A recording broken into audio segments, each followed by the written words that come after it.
back to Unleashing. I'm your host, Jared Beeler.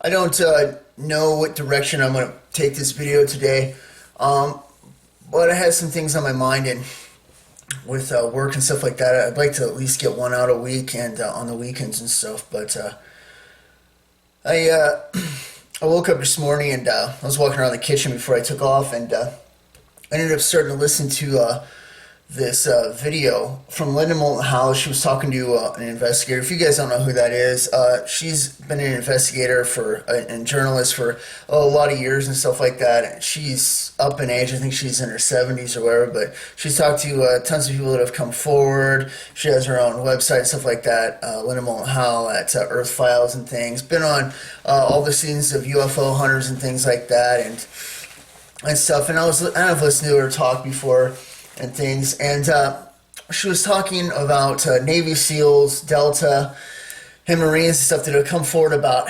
Antarctica and being under the ice like 2 miles. I've seen some of the old structures down there in the black sun and stuff like that, Nazi occultism and stuff you'll see in like Catholicism and things like that. That scientists and things have looked at it and tried to compare to photons and the speed of light and other sort of equations, and they look at it from their perspective, with aliens being the seed planters here on Earth and millions of years and all that other stuff and things like that. But I was just listening to it for a while, and she's very smart, and sometimes it's even refreshing hearing to somebody talk intelligently, because I see them trying to figure out the truth, and they're using their reasonable means and things they have, and of course they can't get to it if you exclude the gospel and the Bible and things. And what they do is they always try to mix it in with the science and stuff they know, and they think that's a part of it. It's instead of it being the root and the tree itself and other stories, how they become branches, Sumerian texts and such, they plug the Bible in as one of the branches, and that's where the mistake lies, and the confusion.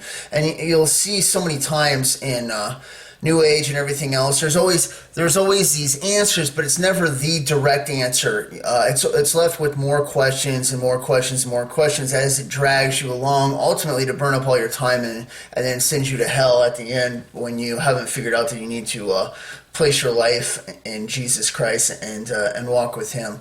And but I listened, and it was like 45 minutes long, and I just got done, and I was listening to it, and it reminded me of when I did an interview with her. It was back in like 2016, and I heard some military come forward, and they were talking about the pyramid up in Alaska, the one that's west of Mount McKinley. It's underground, it's top secret, and it's still active. It's still doing what they were originally supposed to do, being power sources and such. And they're saying that one pumps out enough electricity or energy that it could power all of Alaska and Canada combined just off the one pyramid and stuff. And when they did, I ended up talking to her about this story that I had from a sergeant and this Sphinx up in Alaska, like the one in Egypt. And she ended up writing me back. She wanted to do an interview, and I agreed to do it. And she was going to put it on Coast to Coast Radio, which she did, and played it all over, and we're going to see if maybe some more information would come forward, because I wasn't looking for anything except for maybe a few more answers on this, or somebody else who might have seen it or heard of this Sphinx up there. And the reason I did in the first place is because once I heard about the pyramid, Sphinxes and pyramids, they usually go together, just like the one on Mars and other situations like that. So anyways, I got this idea together, I'm like, well, I'm going to try and talk to her about God. And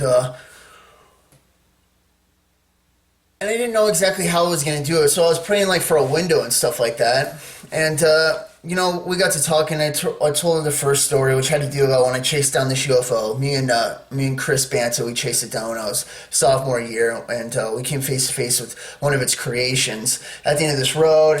And this story led to telling the sergeant up in Alaska when we were on this glacier, which led to the story that we had before we went to our tents for the night about how they came across the Sphinx a few years before that. And, it was kind of interesting. But as I told the story, we were talking more and more, and And she got done with the interview, and then the last hour, we just kind of talked between ourselves about different things, and it was very refreshing. It's not like when you talk to the world where they're like, "Well, I think UFOs are real" and stuff like that. I mean, we're having real conversations. She's talking about the meetings in the Pentagon and stuff that she's had with generals, and they're all discussing the UFOs, and it's real, and their encounters with them and working with them and everything else, you know. So, I mean, that was kind of refreshing in that part because it's like, yeah, obviously it's all real. I've chased them down and everything else, you know, and there's doubters and stuff like that out there, and sometimes it's just nice to be around people that are talking like the same language, at least to an extent. And as she was talking, you know, we're bouncing back different ideas, and I'm obviously leaning towards the Christianity side and how it points to that, while she has a more of a New Age approach with the aliens and things. And one of the things she told me was that she had a meeting in the Pentagon. I don't know what year it was or whatever, and they gave her a folder. She was allowed to flip through, and she was allowed to look at it, and she wasn't allowed to take it or anything like that. But she got to look at it, and from what the aliens or EBEs had told them and what they were at the Pentagon, you know, that Jesus was an alien, and they planted him there. Same with John the Baptist and Osa, which is another, like, I think a Hindu or whatever philosopher. And of course we know this is a total lie, but it goes along with this idea, you know, and it's like branching the system as they're working to build, and you can see how this all starts to flow into the one world religion, and how they're going to try and combine them all, and you know, it's going to be so deceiving that people won't stand a chance, and this includes people that are in the church too.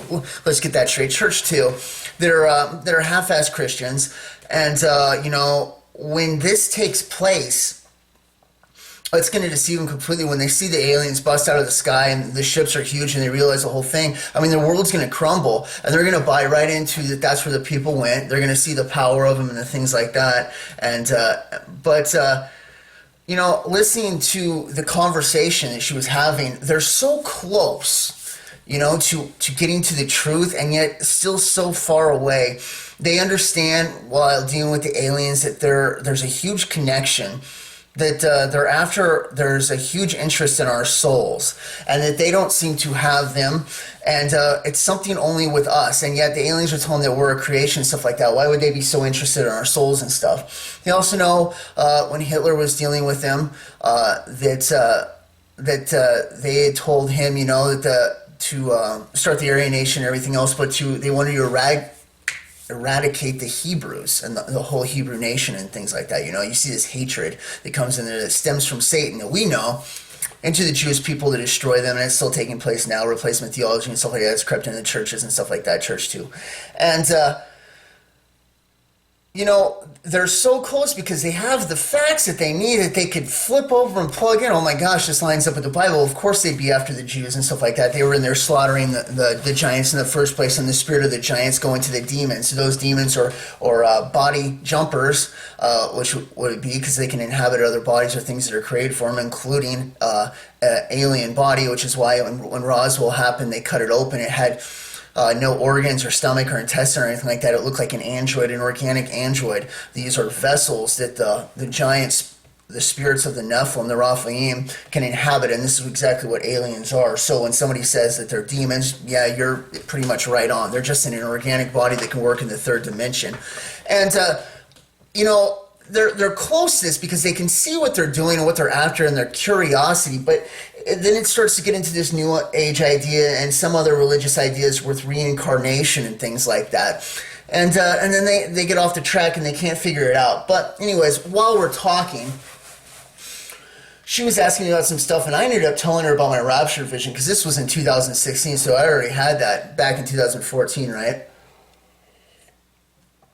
And this is interesting because from the New Age perspective, this is the event, the same event that they're all waiting for. This is going to be when aliens show their faces, the UFOs come down and stuff like that. And this massive worldwide event where everybody knows is going to take place. Now, it's interesting. The New Agers are looking for this. We know this is going to be around the same time as the rapture, right? And then from my vision, what is the first thing I saw? That massive UFO, right? The big ship hovering, and it was the same time that the rapture happened. And so they're looking for this event that's going to be taking place, so they know about it as well. They aren't told the time as well, and it's because aliens and stuff, they don't have this all in this. This is in God's hands when it's going to play out. But they want to be there on the spot so they can take credit and cause as much confusion as possible. So as I tell her the rapture vision, she's looking into this more of a New Age thing, thinking what these are, and that this is aliens. And I am trying to tell her, no, I was showing the rapture, and it is going to come to pass, because everything I'm laying out with them is what they actually are. So she starts to do this regression thing over the phone, and she doesn't know that I can look into minds and stuff like that. And I know where she's going with this, and she's playing it out almost like somebody who would be doing a regression hypnosis and stuff like that, but she's not hypnotizing me, nor am I under its influence. And she starts talking back, well, what would it be, or what is this, and what is this? And we keep working our way back, and I'm about to drop the bomb, because she thinks she's getting into the subconscious where she can find out, because she's been looking, she's left in mystery all her life of what the aliens are, what the whole agenda is, because they never get the straight answer, right? Because the straight answer would reveal the whole Bible, the story of the aliens actually being demons, Nephilim, plants here from fallen angels, and the fallen angels working with them, their creations, and the whole thing going back to the Bible and our 6,000 year plan, 7,000 year plan that we're here, 6,000 years that we've been here so far, and how the whole thing plays out, so that we can pass this test and go to be with God, or fail this test and you go to hell before the whole thing gets started, made new. But she's doing it, and we get right to the end where she is asking the questions over the phone, and I just dropped the bomb, because she wants to know what they are from what I've seen, what I've experienced, and I straight up tell her, I'm like, they're demonic, they're demons. And I could feel instantly that that's not the exact direction that she was going for, or that she wanted to know, and I told her. And then I laid on exactly what the vision was about. It was about the rapture going up, and they were there at the same time, and they were a front that had nothing to do with it, and the whole thing's a deception, And of course, what am I trying to do? I'm trying to save her. And I'm thinking, if there's anybody out of all the years that she's talked to people, been around UFO people and all the other stuff in the world, that she's painting this picture of what this is, trying to get to the bottom, because I could totally tell, and I can still see it her now when I was listening today, that she is looking for the answers, that she really wants it. But along the journey, people write books and things like that, and it's one of the reasons I'm grateful that I haven't written any books or anything like that. And you can see when people do, they have a hard time backtracking, because if they come up with an idea that was so good and it looked like that, and they were selling books, only to find out they were wrong, that's hard to come forward and say.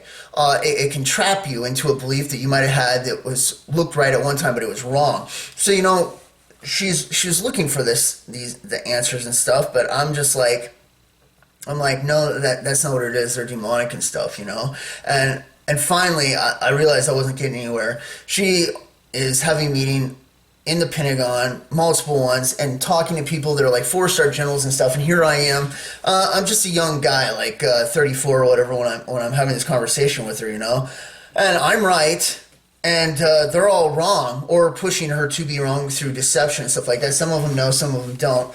And, it's like, how do I get through to that? When you're looking at credentials, those guys have more credentials, so they'd be the ones that you'd want to trust, So I went for the stalemate, and I told her, and I was like, watch this situation, all right? I'm like, if you're ever in it, and you start to get a real creepy vibe about these things, that what I'm saying is right, they're more on the demonic side, and that's what they are, and they're not aliens, they're not from other dimensions, they're interdimensional beings and things like that, They're putting this front on.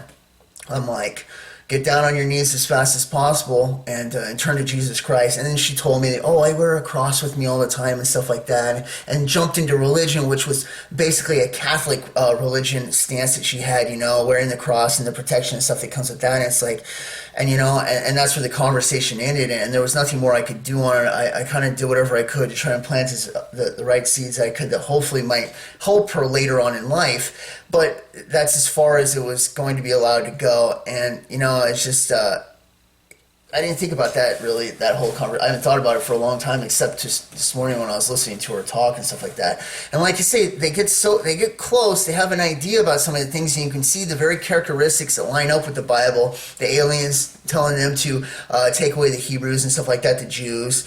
And then when we look into it, really, the Nazis said that they're interdimensional beings; they weren't aliens at all.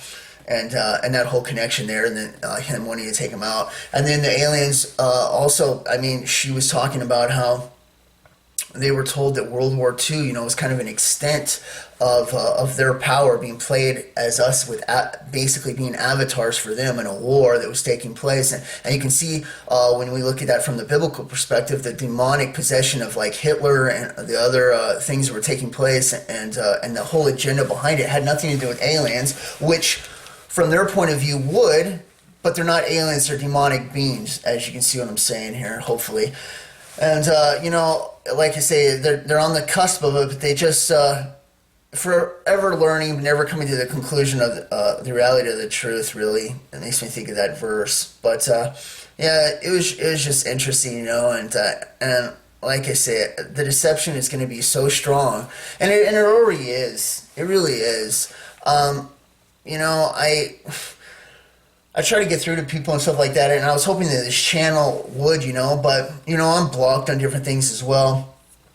Back a few months ago when I did that one video where I was up at the lake, the internet was down in the little town that I was trying to put it up on, and it took like 24 hours to get the video up, and then right at the last second the video changed, so I uploaded it again, and the other one went through, and in the process of all this I beat the YouTube algorithm on accident, not even knowing what I was doing, and the video shot up to like 70,000 views, and I never get views like that and stuff anymore, and what it was an accidental beating of the algorithm. And it goes to show you that the rest of the time they keep my stuff blocked down. I'm surprised the channel hasn't been taken down, honestly. So it is tough to get information out, and I want to help people as much as I can, but eventually it comes down to one's own, willingness, if they're going to understand it or not, and some will and some don't. Like I say, I've never seen deception as bad as it is right now. It's absolutely off the charts. And like I say, this is her, listening to her this morning, that's coming from a world perspective. And I see more intelligence coming from that than what so-called partial Christian community is now with flat earthers and stuff like that. And of course it's not Christian, it's a gigantic deception with a religious front. But I tell you, one of the things being talked about was with this black sun, and I kind of digressed. I started talking about a few other things, but it's all along the same line, is the photons and its speed. And I've heard this idea before, that when a photon leaves, like from a star or anything else, it does not experience time or distance. To it, it is instantly there. And we measured at different speeds, and this is fluctuated. Like I say, Harvard sped light up through different ideas and means to like 300 times its speed, and also slowed it down to like 0 using a type of diffusion and things like that. So for it being maybe in space a constant, but we don't know because of gravity effects and stuff like that, it's not exactly the same. But I've thought for a while that what we see when we look at stars, because of a photon's perspective instantly being there, skipping through time and space, I've had an interesting idea for a while that what we're seeing is in real time and not a long time away. Now, I don't know this for a fact or anything like that, but it is definitely something I've thought about. And I think about photons and some of the stuff that happens in quantum physics when they're looking at it through a microscope and things like that. When it's not being observed, they can find some of these objects in the quantum realm in multiple places at the same time, which is impossible, right? But when they observe it through the microscope, it doesn't do that. It stays in one spot. There's a consciousness that's taking place. Doing something when you're not looking, and then when you are looking, acting like it should be with one. It's very unique, very strange, very interesting. And I can't help but think the same thing with light. We can measure, we can look at it, but we're almost looking at it from one sort of dimension, whereas from another, it's instantaneously. And the reason that I'm saying this is, a couple of years ago, scientists turned their telescopes to an explosion that happened out in space, and I only talked about it briefly, but I caught it. And what happened is this explosion was bigger than a supernova. It's one of the biggest explosions they've ever seen. It was massive, and it took up a huge area of space. And they didn't know what it was, and then the conversation kind of dropped, but they kind of put it out to the public. Well, there was a certain air of knowledge that was coming from this that I picked off of it, and what it was is that they were trying to show something to people and doing it in the way that they usually do, showing it without revealing the truth, kind of like Illuminati style, throwing it out in front of our faces and things like that.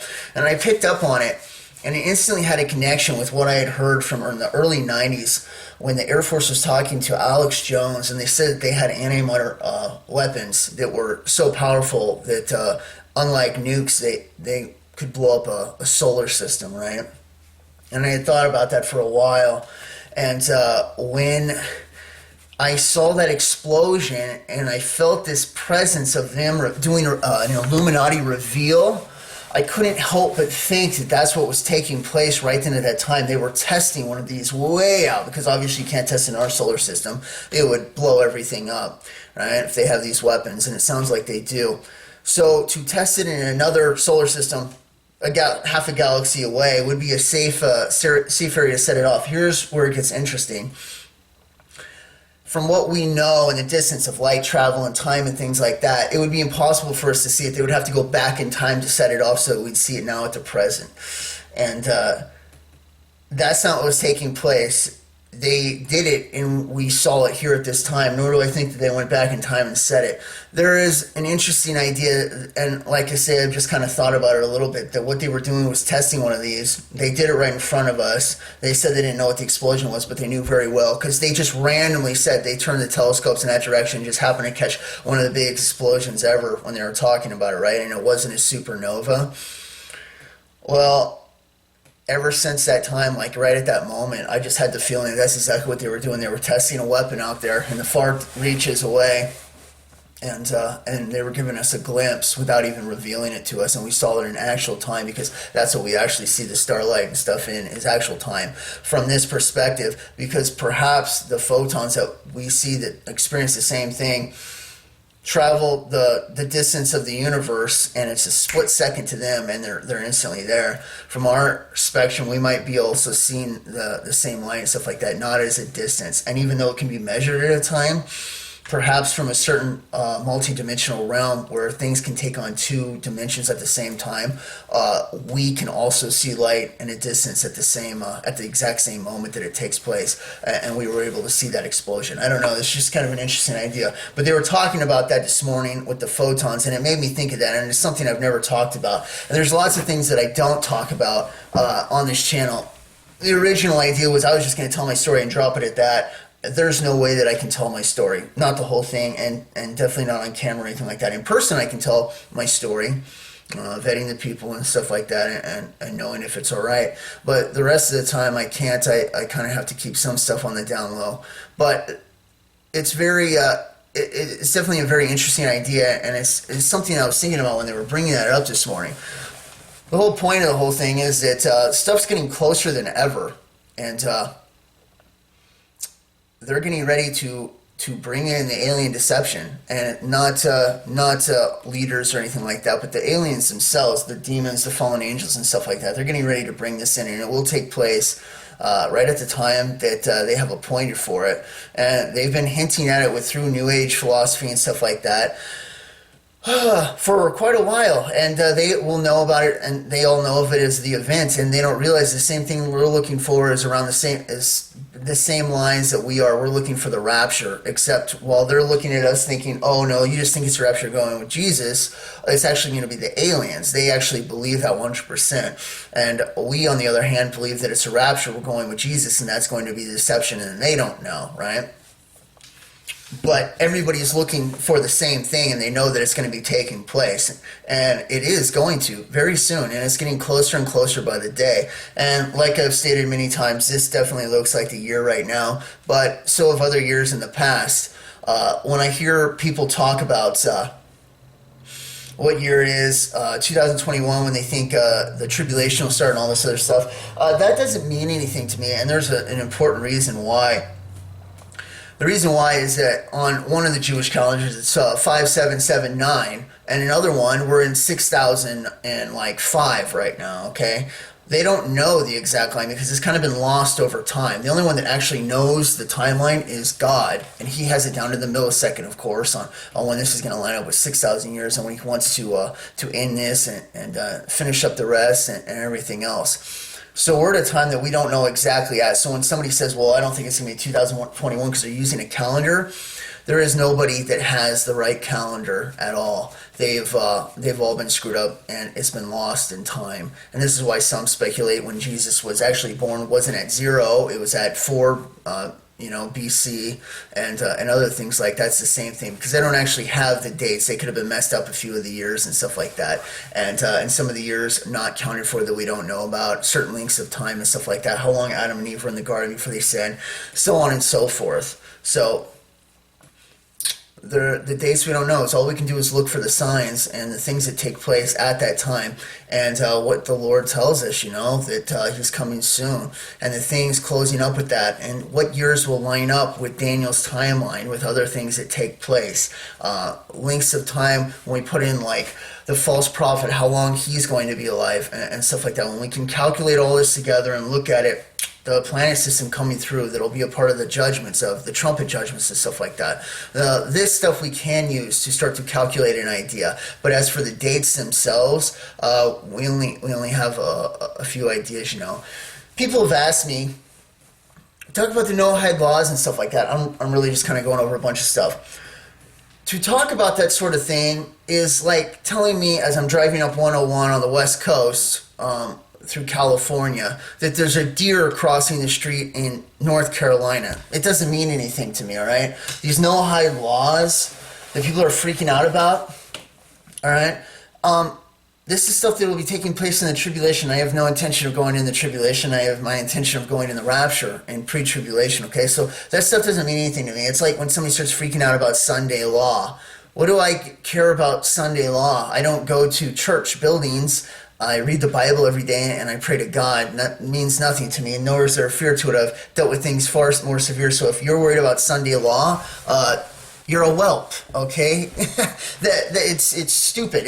None of that stuff even means anything, all right? That stuff will be taking a place, but you have to understand they're using the Rothschilds and the Jewish people, the Kabbalahism, their front, while you're hearing about that sort of thing. You don't understand, out of the 13 families of the Illuminati, Rothschild is one of them. All right, so why don't you hear about Lee and the other 12 families and things like that, right? The reason why, and you can find this out if you don't already know from also people that have got out of the Illuminati, right? They take the front, the Rothschilds, they take the front for the bad stuff. There's other 12 families that are doing way darker stuff than what the Rothschilds have done with money and everything else and financial stuff and things like that. They're allowed to take the front because secretly they say it's for their initiation purposes for worshiping Satan and stuff like that.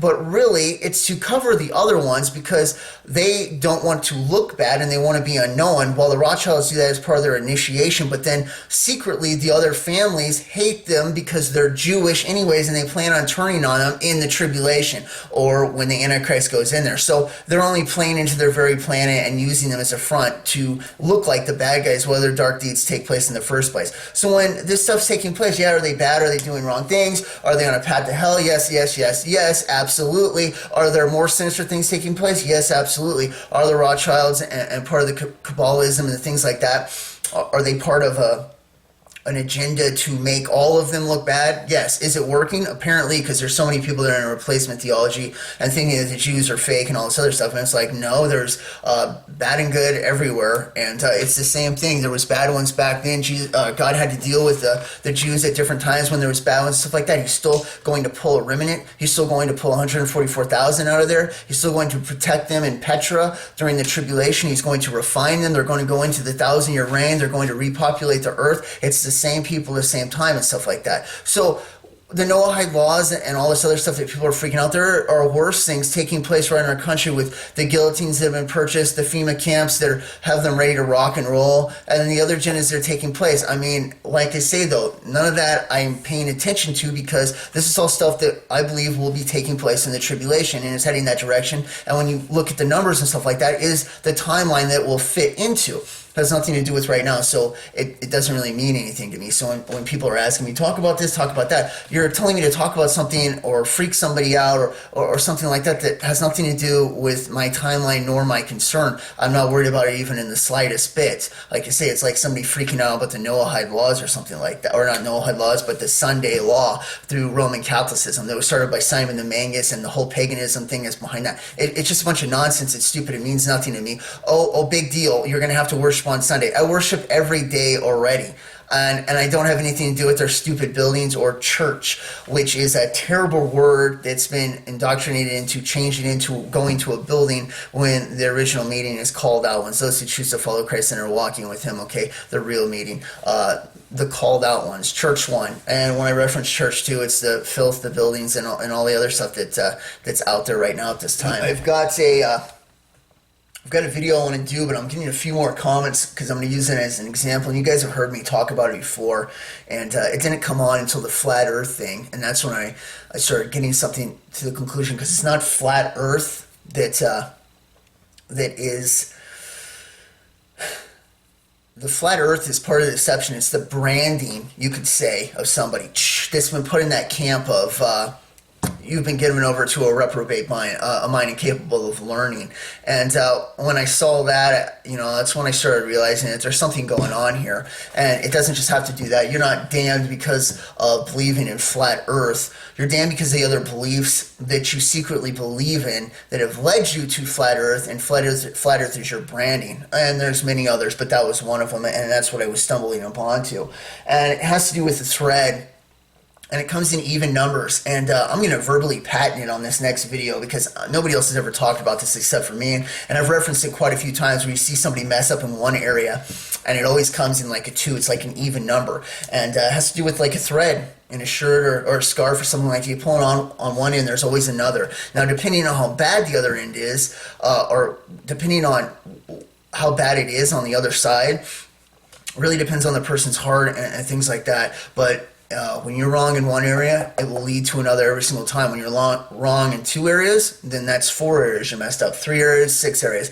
And it can add up very, very fast. So to stay the course and not mess up, it's important, and I'm going to make a whole video about it, and I want to talk about it. But it can be as small as preaching tithing, okay? As a preacher, you preach that. It's false, okay? Giving, offering, asking for anything like that, that's totally fine. You can do that and use it. You can give to people and stuff like that. But tithing itself was done away with, okay? So if you use that and say that scripturally you have to, you're going to be in a curse and all this other stuff. If you don't, that is a lie, okay? Now, depending on where this person's heart is, it's going to mess them up in another area. Like I say, it comes in even numbers.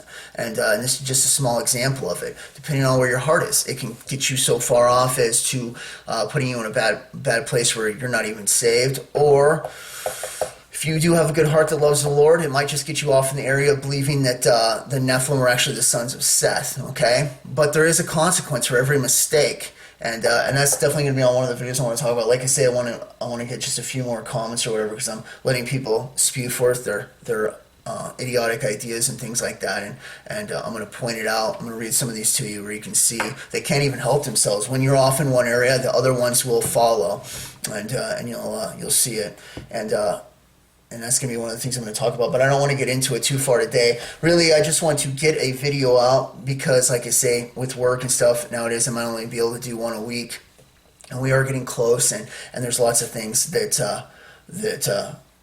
are happening, and I want to stay up on the topic and discuss them and stuff. I've got a video I want to do, but I'm getting a few more comments because I'm going to use it as an example. And you guys have heard me talk about it before, and it didn't come on until the flat earth thing, and that's when I started getting something to the conclusion, because it's not flat earth that is... The flat earth is part of the deception. It's the branding, you could say, of somebody that's been put in that camp of you've been given over to a reprobate mind, a mind incapable of learning. And when I saw that, that's when I started realizing that there's something going on here. And it doesn't just have to do that. You're not damned because of believing in flat earth. You're damned because of the other beliefs that you secretly believe in that have led you to flat earth, and flat earth is your branding. And there's many others, but that was one of them, and that's what I was stumbling upon to. And it has to do with the thread, and it comes in even numbers. And I'm going to verbally patent it on this next video because nobody else has ever talked about this except for me. And I've referenced it quite a few times where you see somebody mess up in one area, and it always comes in like a 2. It's like an even number. And it has to do with like a thread in a shirt or a scarf or something like that. You pull it on one end, there's always another. Now, depending on how bad the other end is, or depending on how bad it is on the other side, really depends on the person's heart and things like that. But when you're wrong in one area, it will lead to another every single time. When you're wrong in 2 areas, then that's 4 areas you messed up. 3 areas, 6 areas. And it can add up very, very fast. So to stay the course and not mess up, it's important. And I'm going to make a whole video about it, and I want to talk about it. But it can be as small as preaching tithing, okay?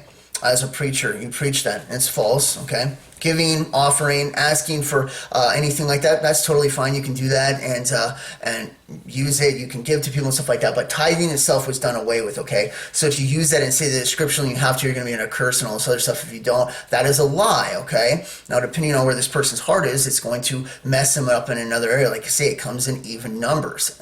And this is just a small example of it. Depending on where your heart is, it can get you so far off as to putting you in a bad place where you're not even saved. Or if you do have a good heart that loves the Lord, it might just get you off in the area of believing that the Nephilim are actually the sons of Seth, okay? But there is a consequence for every mistake. And that's definitely going to be on one of the videos I want to talk about. Like I say, I want to get just a few more comments or whatever, because I'm letting people spew forth their idiotic ideas and things like that, and I'm going to point it out. I'm going to read some of these to you where you can see they can't even help themselves. When you're off in one area, the other ones will follow, and you'll see it, and that's going to be one of the things I'm going to talk about. But I don't want to get into it too far today. Really, I just want to get a video out because, like I say, with work and stuff nowadays, I might only be able to do one a week, and we are getting close, and there's lots of things that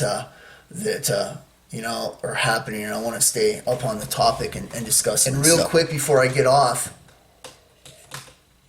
Obama plans on going over to Germany and talking. Somebody was asking about that, and I think it's very important. We cannot rule him out as the Antichrist, not at all, and he very well is the Antichrist, okay? But what I find interesting is the Europe connection. When he was getting done here in America, I remember someplace in Europe was saying, "Oh, can we have him? We want him now as prime minister or whatever else."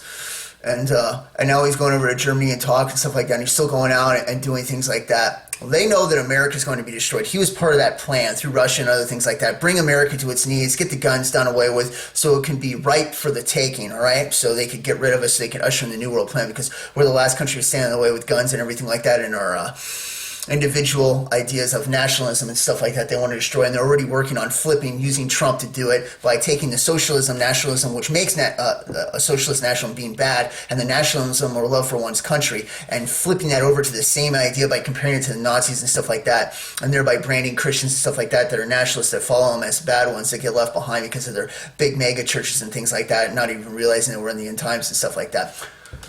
Completely different topic, but anyways, the point is that he is going over to Germany to talk to these people and stuff like that. And I find it very interesting in the timing and stuff like that. Out of Europe will come the leaders, and this is in the Illuminati as well, from the inside source and stuff like that, as well as people that have seen World War III, Gog and Magog happen at the same time, and then a peace deal for Israel to build the third temple will come out of some new European Union. We also know that over there in the EU and some other places they hold a seat open, the 666th, they're waiting for their leader to come in there. It's obvious it's going to be the Antichrist, especially when you hold open that seat, okay? And just like the UN, when they listen to voices from the other side, they have seances before meetings and stuff like that. This is the UN, this is a real thing. And they listen to people like Thoth and stuff on the other side who's talking to them. You go back and you find out different names and different people that Lucifer's taken over for throughout history and time and stuff like that. And that's exactly what they're talking to. The UN is taking advice from Satan, okay? So when the UN comes with ideas like putting Iran in charge of world peace as their forefront leaders on demonstrating what peace looks like and stuff like that, you can start to see where these idiotic ideas come from. It's coming from Satan, who's trying to bring about the destruction of the world and kill everybody off. Europe, though. Obama going to Europe. I find that very interesting. And like I say, building up, talking to more people, trying to look like the good guy while the destruction happens, World War III, like I was talking in a couple videos ago, how perhaps they pulled him out of there so he has his hands clean, so he's more easy to listen to when they're like, well, things seemed so good when Obama was in, secretly destroying America and everything else and bringing in his terrible ideas and stuff like that. And Lucifer care, aka Obamacare, with the chip and everything else inside of it, you know? And one school shooting after another, good grief. So, but he's still there, and him talking and stuff like that. And I find it interesting in Europe, which would be where the Antichrist is going to most likely be ruling from when the whole thing kicks off, when they bring in a leader. So, kind of an interesting connection I just wanted to talk about real fast. And that's supposed to be this Saturday or whatever on the 6th when he's doing that. But he's still out there, still talking. Lots of people still love him and stuff like that. And interesting times we're living in. Things are getting close. Different ideas I just wanted to throw out. Hopefully this wasn't too much, and I'll catch you guys next time on the Unleashing. God bless. Bye.